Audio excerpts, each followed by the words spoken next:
Hey everybody, this is S.J. Glassberg, your friendly English 155 Intro to Business Communications instructor. Here today to talk to you about the persuasive message.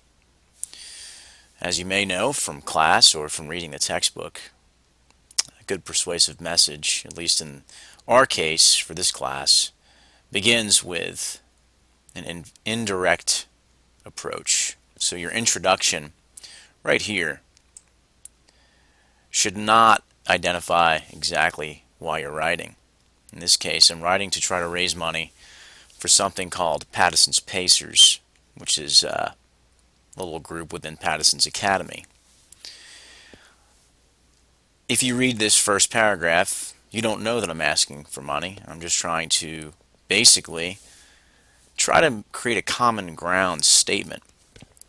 In this case, the common ground statement, I think, is the fact that giving of yourself can make a difference in other people's lives. Trying to get my audience here to agree with me that it's important in a community in which we live to give back. The next paragraph is an attempt to gain some interest out of the audience. I still don't ask for any money. Instead, I refer here to an article that I read that had an impact on me. I also give the audience the ability to link or follow a link to the article so they can read it for themselves if they choose to do so. In the third paragraph, you'll find I finally identify why I'm trying to raise money. And if you read here, you'll see that the reason, hopefully, is good. And it relates back to the common ground statement. It's giving back to the community, as you can see here.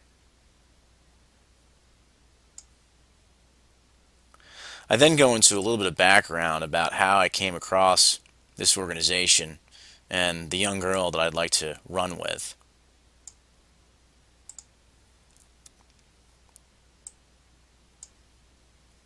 Identify how much the running share will cost and when I'd like to be able to purchase this running share.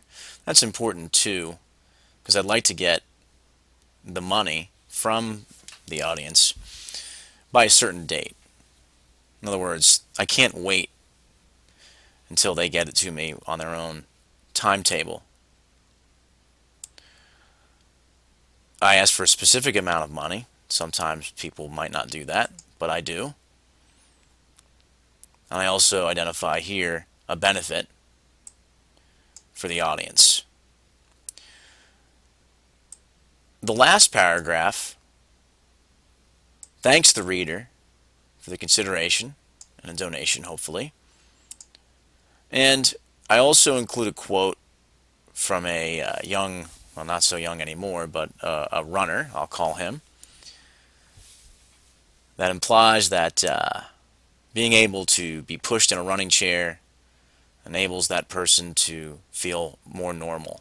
And I'm hoping that this here is an emotional appeal that the people who donate money will help make disabled children feel possibly not so disabled. This letter is not perfect. It could be improved. In fact, my grandfather, who I mentioned in the first paragraph indirectly, does think that I should perhaps take a more emotional approach, and that is to focus on the young girl that I'd like to run with instead of including this information here. I respect his opinion, and perhaps in a future draft I might change the letter. But for now, this is what I sent out. This concludes this video. Hope you got something out of it. And I'll have another one out there for you to review at another point.